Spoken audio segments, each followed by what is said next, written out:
ईमान वाला तू किसके साथ, ईमान वाला तू किसके साथ, इंसाफ वाला तू किसके साथ, भारत वाला तू किसके साथ, अमन वाला तू किसके साथ, करबला वाला तू किसके साथ, अहमद रजा वाला तू किसके साथ, अहले सुन्नत वाला तू किसके साथ। नीचे करो। तेरे बलियावी ने सबसे पहले भारत में फलस्तीन के मुसलमानों के लिए सबसे पहले ललकार मचाई है। तवज्जो चाहूं, तवज्जो चाहूं। और मेरा जब पहला बयान आया तो पूरे भारत के अंग्रेजों के दल्ले और इस्राइल के तलवे चाटने वाले उनको आतंकवादी और दहशतगर्द कर रहे थे, जो अपने मुल्क की आजादी की जंग लड़ रहे। तब बलियावी ने खम ठोक कर कहा था, फलस्तीन के मुजाहिदों को दहशतगर्द करने वालों, बलियावी अगर जबान खोल देगा तो भारत की आजादी की जंग लड़ने वाला कोई बचेगा नहीं। या तो इनको दहशतगर्द कहना पड़ेगा या इनको मुल्क की आजादी का मुजाहिद मान लेना पड़ेगा। जबान खोल दूंगा तो। तवज्जो चाहूं। अपने उलमा और नौजवानों के लिए मैं मालूमात के लिए ये बता दे रहा हूं, लिख लो ताकि गट्टा थाम के बहस कर सकना। जर्मनी में हिटलर ने, किसने, जोर से बोलो, किसने, कोई कादिरी नहीं था। तवज्जो चाहो, कोई कादिरी नहीं था, कोई चिश्ती नहीं था, कोई नक्शबंदी सोहरवर्दी नहीं था, हिटलर था। जर्मनी में 60 लाख यहूदियों को मार दिया, 10,000 को छोड़ दिया। चाहिए था सबको मार देना। आई है एक रिपोर्ट, और उस रिपोर्ट में उस वक्त की हिटलर की गुफ्तगू भी आई है कि कल दुनिया पूछेगी कि हिटलर ने जब सबको मारा तो इनको छोड़ क्यों दिया। इसका जवाब आज मैं दूंगा तो कोई मानेगा नहीं, वक्त आएगा तो ये खुद ही जवाब दे देंगे कि ये मारने के लायक थे कि बचाने के लायक थे। तवज्जो चाहूं। 1947 में जर्मनी ने ये से भागा हुआ ये ग्रुप है, कौन, यहूदी। अब मौलाना महबूब गौहर साहब, आप बहुत सख्त होकर आज गुफ्तगू मत सुनिए। हाँ, थोड़ा नरम होइए, चूंकि मैं चेहरे से देख रहा हूं तनाव है। नीत का गलबा तो रहेगा, इसलिए इसका ख्याल रखिए कि मुझसे ज़्यादा मेरी जमात में कौन जागता है और मुझसे ज़्यादा मेरी जमात में मेरी उम्र का कौन मौलवी दौड़ रहा है। बहुत अच्छे माशाअल्लाह। मोहब्बत से बोलोगे तो थोड़ी देर बोल दूंगा, जोर से बोल दो। तवज्जो चाहूं, मैं क्या कह रहा था, किसी को याद है? 1947 जर्मनी से। तवज्जो चाहूं, अहले इल्म की, अहले इल्म की। मोहम्मद अली बाबू, आज जो इजराइल के नए नए रिश्तेदार हैं, नए नए रिश्तेदार का जवाब नहीं है। चाहे अमेरिका हो, चाहे अमेरिका हो या ब्रिटेन हो, कोई हो, या भारत में उनके कुछ रिश्तेदार तथा कथित दिखते हैं। बहुत अच्छे। बलियावी ने जब खम ठोक कर कहा था तो हुक्मरानों ने कहा आप अच्छा नहीं कर रहे हैं। मैंने कहा तुम अपनी समझ से अच्छा करो, मैं आखिरी सांस तक फलस्तीन के साथ खड़ा रहकर अच्छा करूंगा। जिंदाबाद जिंदाबाद, वाह।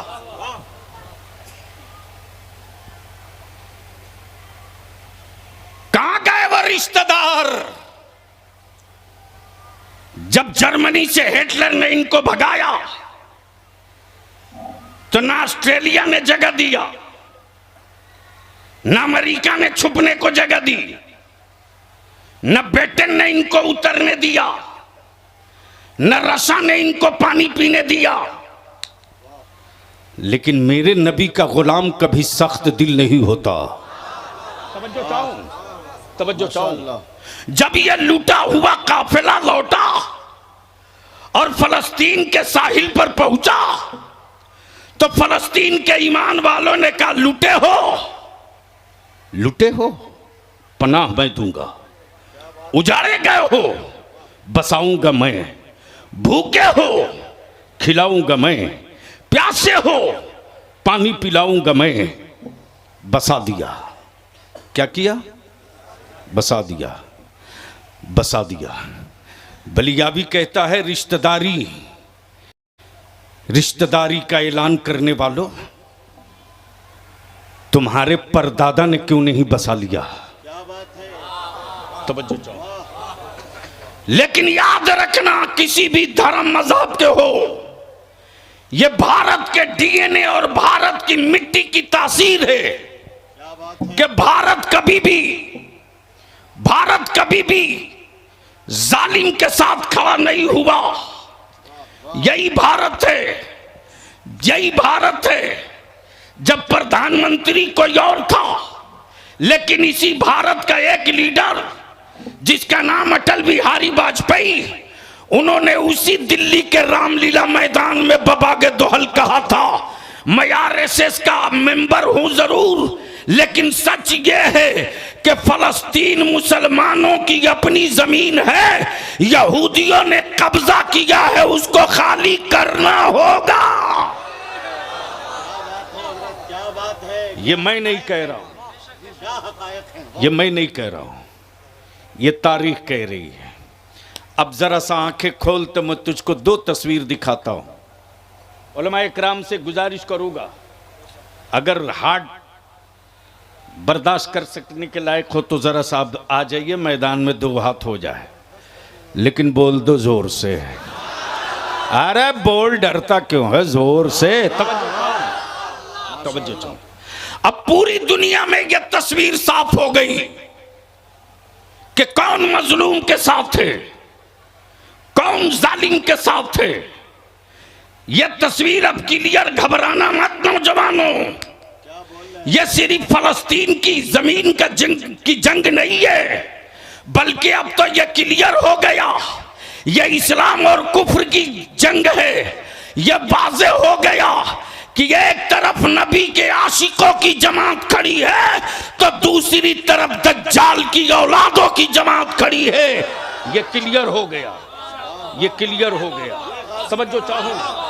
और जो नबी के आशिकों के गिरोह का है, वह तैयब उर्दगान छुप कर धमकी नहीं दे रहा, मशवरा नहीं ले रहा, वह ऐलान आम करके कह रहा है कि तुर्क की मिट्टी वो है, फलस्तीन की मिट्टी, तुर्क की मिट्टी ये है, तुर्क का बाजार ये है, तुर्क की तारीख ये है कि जब जब इस्लाम के खिलाफ फितनों ने सर उठाया है तो नजर से कोई नहीं निकला, मक्के से कोई नहीं निकला, सऊदिया के हुक्मरानों की हवेली से कोई नहीं निकला।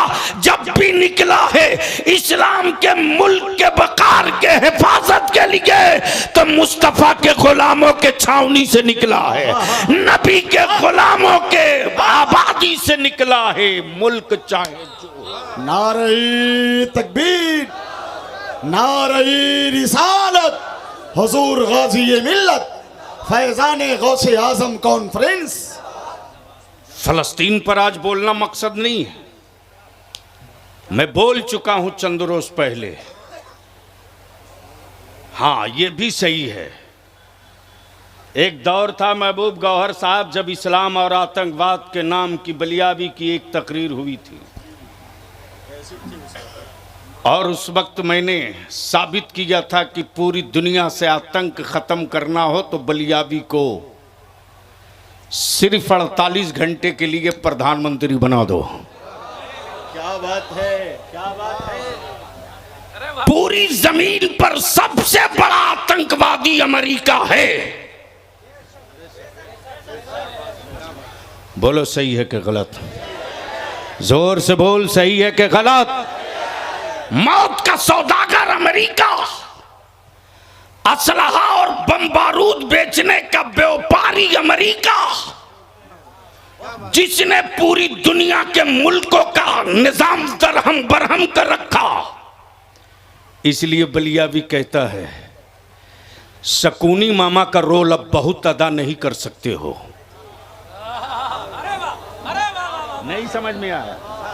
के लिए बलिया भी काफी है। वाह वाह वाह। शकूनी मामा का रोल अब बहुत अदा नहीं कर सकते हो और मुस्तफ़ा के गुलामों से पंगा लेने के लिए सोचते हो।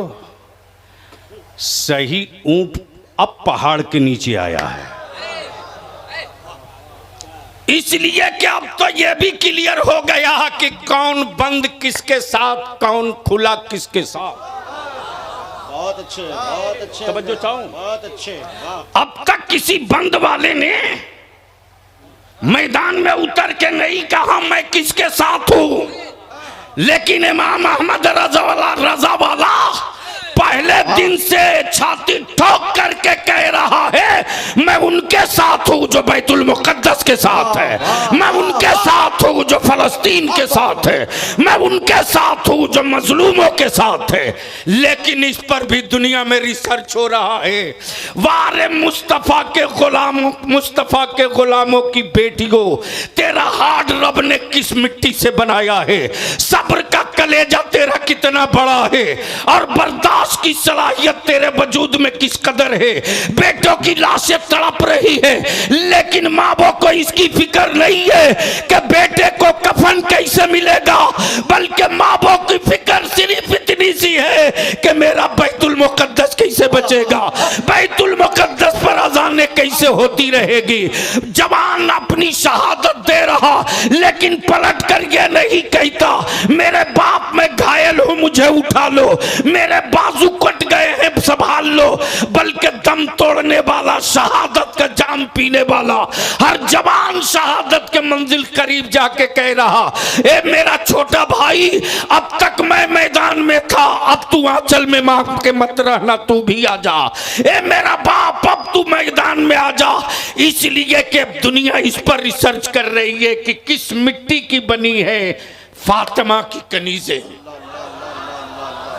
किस मिट्टी की बनी है फातिमा की कनीज़ें, और किस मिट्टी के बने हैं ये मुस्तफ़ा के गुलाम, जिनको न मौत डरा सके, न हुकूमत डरा सके, न लश्कर डरा सके, न फौज डरा सके, न लंचर डरा सके, न बम डरा सके, न हिटलर डरा सके, न हुक्मरान डरा सके। ये किस मिट्टी के बने हैं, ये किस मिट्टी के बने हैं। गांव गांव से चलकर आए हुए हमारे नौजवान बुजुर्ग तुम्हारा पिंडाल देखने नहीं आए हैं रे, तुम्हारे स्टेज का हुस्न देखने नहीं आए हैं। रात की नींद कुर्बान की है कि उलमा आ रहे हैं, कुछ लेके चलेंगे, कुछ तय करके उठेंगे। और अल्हम्दुलिल्लाह बिहार, झारखंड, बंगाल, उड़ीसा, 4 सूबे में अदारे शरिया ने कमर कस लिया है, कस लिया है। तुम्हारे बलियावी को क्या है, अगर सिर्फ जलसे की तारीखें देने लगूं तो शायद रमजान में भी 2-4 लोग मांग ही लेंगे, लेकिन माफ करना उससे मसले का हल नहीं है। मिशन क्या है? एक है मुल्क, एक है मिशन। बोल दो तो बोल दो, जोर से, जोर से, जोर से। इसी इस्लाम के मुल्क में सैयदा फातिमा की कनीज़ें मेरी कौम की बेटियां हैं,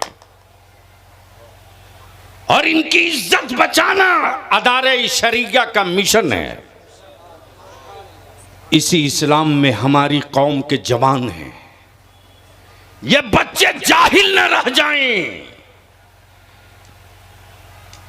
ये पढ़कर पावर का कलम ले लें। ये इदारे शरिया का मिशन है। जमीन बेचकर मेरे लोग बेटियों की बारात बुला रहे और खरीदा हुआ दामाद आ रहा। इतने बड़े मजमे में बलियावी तुझसे पूछे,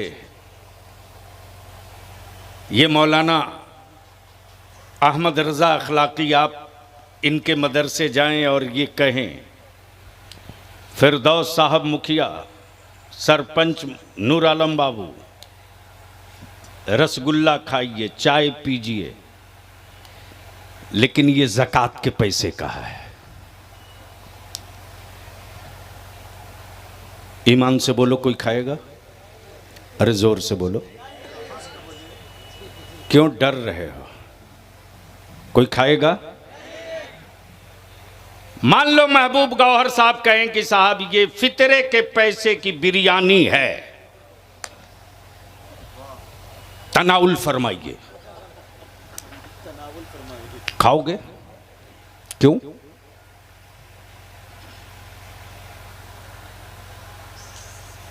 बलियावी इसी का जवाब चाहता है, दे दो तकरीर मुकम्मल।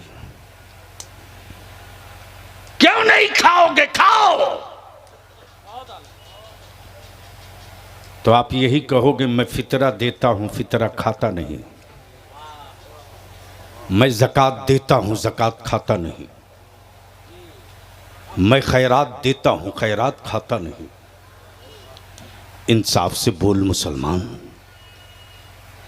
वो कौन सी मस्जिद है जिस मस्जिद के दरवाजे पर मेरी कौम का कोई बूढ़ा अपनी इज्जत की चादर मस्जिद के सहन में डालकर भीख नहीं मांग रहा? वो कौन नेकाब पोश मेरी कौम की बेटी और बुजुर्ग मां है जो अपनी बेटी के निकाह के लिए तुमसे खैरात और ज़कात और फितरा मांग रही, और उसी पैसे से तुझको बिरयानी खिला रही, उसी पैसे से तुझको रसगुल्ला और थम्सअप पिलाया जा रहा। एक आखिरी बात बता दो, ऊपर से लेकर नीचे तक बलियावी इसकी परवाह नहीं करता है कि दिल्ली का हुक्मरान नाराज होगा कि पटना का हुक्मरान नाराज होगा। बलियावी को एक ही जुनून रहता है, मेरे मौला सब नाराज हो जाए, तेरा महबूब नाराज ना होने पाए। तो अगर किसी के खौफ में नहीं हो तो दो टुक बोलो, फलस्तीन के मजलूमों के साथ हो या इसराइल के जालिमों के साथ हो? जोर से बोल कर बता। जितने लोग फलस्तीन के साथ हो हाथ उड़ाओ, ऊपर से लेकर नीचे तक, ऊपर से लेकर नीचे तक, सुभान अल्लाह, सुभान अल्लाह, ऊपर से लेकर नीचे तक, ऊपर से लेकर नीचे तक, किसी का हाथ नीचे न रहे। मैं आवाज दूंगा ईमान वाला तू किसके साथ, तो आप जवाब देना फलस्तीन के साथ। ईमान वाला तू किसके साथ? दो बार दोहरा, ईमान वाला तू किसके साथ? ईमान वाला तू किसके साथ? इंसाफ वाला तू किसके साथ? भारत वाला तू किसके साथ? अमन वाला तू किसके साथ? करबला वाला तू किसके साथ? अहमद रजा वाला तू किसके साथ? अहले सुन्नत वाला तू किसके साथ? नीचे करो। तो आज से नहीं, अब भी से ये जितना कोको कोला थम्सअप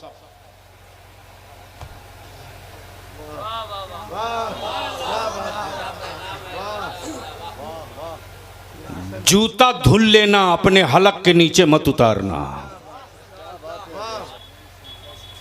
सवाल ये उठता है कि जमीन रब की बनाई, सरहदें बंदों ने बनाई। जमीन रब ने बनाई, सरहदें बंदों ने बनाई। आसमान रब ने बनाया, तकसीम बंदों ने किया। समंदर रब ने बनाया, बंटवारा बंदों ने किया। इंसान रब ने बनाया, तकसीम इंसानों ने किया। अब जहन को यहीं रोक लो। तो अब इंसाफ से बोलो, ये मुल्क है किसका? क्या बात है, क्या बात है हजरत। नहीं पल्ले पड़ेगा, मैं जान रहा हूं ना। हमारा यार जो बनाया उसका मुल्क है या जो बसा है उसका मुल्क है? बोलिए बोलिए, जोर से जोर से जोर से जोर, तवज्जो चाहूं। बहुत अच्छे हजरत, बहुत अच्छे। वाह। मुल्क बनाने वाला मालिक है, बसने वाला मालिक नहीं है। और माफ करना, बनाने वाले की कोई हद नहीं है। बसने वालों के मकान की भी हद है, दालान की भी हद है, दरवाजे की भी हद है। अब जहन को यही रोक लो। जमीन का मालिक अल्लाह, आसमान का मालिक अल्लाह, दरिया का मालिक अल्लाह, चांदो सूरज का मालिक अल्लाह, जमीन व आसमान में जो कुछ है सबका मालिक। फिर ये दावा कैसा कि ये मुल्क मेरा है, ये मकान मेरा है, ये घर मेरा है, ये खेत मेरा है। अल्लाह ने पावर ऑफ अटर्नी भी देकर आजमाया है कि मेरी बनाई हुई जमीन पर बंदा तू क्या क्या कर सकता है। अब इसको यहीं रोक लो। एक है मुल्क, एक है मिशन। समझो चाहूं, एक है मुल्क, एक है मिशन। इस्लाम एक मुल्क है। काश समझ में आ जाती बात। इस्लाम एक मुल्क है, फर्ज इसी में, वाजिब इसी में, सुन्नतें इसी में, हराम इसी में, हलाल इसी में, जायज इसी में, सब्र इसी में, शहादत इसी में, सदाकत इसी में, अदालत इसी में, शुजाअत इसी में, परवरिश इसी में, हमदर्दी इसी में। अब रोक लो यही। तवज्जो चाहो, इस्लाम मुल्क है, ये सारी चीजें इसी में। अब ये बचेगा कैसे? इसके लिए मिशन चाहिए। क्या बात है। मुल्क हो, मिशन ना हो तो लूटने से कोई बचा नहीं सकता। अहले अहले अहले अहले इल्म की तवज्जो चाहो। लूटने से कोई बचा नहीं सकता। प्लीज बेटे जल्दी जल्दी जल्दी बैठ जा, जल्दी बैठ जा। लूटने से कोई बचा नहीं सकता। इस्लाम मुल्क है, दिया नबी ने है, दिया रसूल ने है, बताया मुस्तफ़ा ने। अब तवज्जो चाहूं, जब पा गए अबू बकर इस्लाम, बोल यार, बोल बोल बोल, तवज्जो चाहूं। जब पा गए इस्लाम अबू बकर, तो ये नहीं देखा कि मक्के वालों के डंडे कितने पड़े। जब होश में आए तो ये नहीं देखा कि हड्डियां कहां कहां की टूटी, बल्कि मुस्कुरा के कहते लोगों बताओ ना मेरे जाने मसीहा कैसे है, ये बता दो कि जलवाए जाना कैसे है। इसलिए कि इस्लाम मुल्क है और बचाने का मिशन मुस्तफा ने अबू बकर को दे रखा।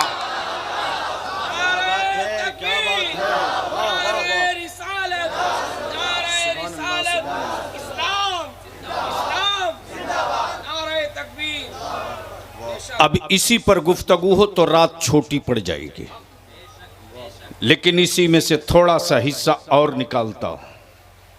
मुल्क मिशन, मुल्क की कोई शबीह न बिगाड़े, मुल्क की कोई सूरत न बिगाड़े, मुल्क में कोई घुसपैठी न जाने पावे, तो बचाने का मिशन फारूक आजम के पास, बचाने का मिशन उस्मान गनी के पास, बचाने का मिशन मौला अली के पास, बचाने का मिशन अमीर मुआविया के पास, बचाने का मिशन गौसुस सकलैन के पास, बचाने का मिशन गरीब नवाज के पास। अब किसी भी शहर में या किसी भी मुल्क में सब अच्छे बुद्धि के थोड़े ही होते हैं, तवज्जो चाहो, कुछ पागल भी होते हैं, कुछ पागल भी होते हैं। तो ऐसा नहीं है, ऐसा नहीं है कि पागलों में मौलवी नहीं होता। अगर बात उतर जाए खोपड़ी में तो बोलना, बोल दो, अरे बोलो बोलो। ऐसा नहीं है कि सत्ता में बैठने वाला ही सिर्फ पागल हो। हाँ, इतना तो तय है कि हम जिस भारत में रहते और जो मेरा मुल्क हिंदुस्तान है, जिन पागलों का इलाज कहीं नहीं होता, उन पागलों का इलाज हिंदुस्तान कर दिया करता है। तवज्जो चाहो, ठीक कर भैया। नहीं नहीं, तेरी आवाज खुल नहीं रही, इक्को नहीं देना, मोहब्बत से बोल लो। सुनना है तो बोलना होगा। अरे रंग में आके बोल दो, बोल। वाह वाह वाह वाह, सुभान क्या कह रहा था मैं, क्या कह रहा था? जिन पागलों का इलाज कोई मुल्क न करे, उन पागलों का इलाज भारत करता है। इसलिए कि इस्लाम मुल्क है, बचाने वाला मुस्तफा और बचाने वालों की जमात जो नबी ने तैयार की। अब जहन को यही रोक लेना, यही रोक लेना। जिन पागलों का इलाज कहीं नहीं होता, उन पागलों का इलाज भारत में होता है। तवज्जो चाहो, सत्ता के तख्त पर बैठा जब पृथ्वीराज पागल हो गया, तो इलाज करने के लिए मेरा मोइनुद्दीन आ गया था। क्या बात है हजरत, क्या बात है। नारे तकबीर, जरा हाथ उठाकर नारे तकबीर, नारे रिसालत, फैजाने गौसे पाक, फैजाने ख्वाजा गरीब नवाज।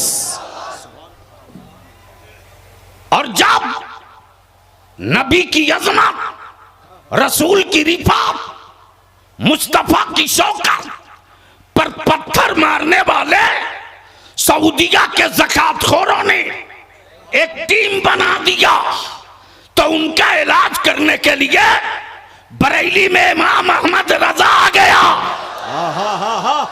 तवज्जो चाहूं, तवज्जो चाहूं। और जब अरब के अरबीदानों ने मदीना यूनिवर्सिटी के प्रोफेसरों ने तसव्वुफ और तरीकत की चादर ओढ़कर सूफीज्म और सूफियत का लिबादा पहनकर जब नबी के गद्दारों से इश्तराक और गले मिलने लगे, तो उनकी किबा फाड़ने के लिए इसी बरेली में अख्तर रजा ताजू शरिया आ गए। नारे तकबीर, नारे रिसालत, मसलके आला हजरत, बस्ती बस्ती करिया करिया, हुजूर गाजी ये मिल्लत। इसलिए कि मुल्क इस्लाम है, मुल्क इस्लाम है, बचाना मिशन है। तो इसी अल्लाह की जमीन पर काबा भी, महबूब का रोजा भी, शोहदा के मज़ारात भी, सालेहीन के मकबरे भी, अखवासो अख्ताब की कब्रें भी, गौसो ख्वाजा की तुरबत भी, सब इसी जमीन पर, सब इसी जमीन पर।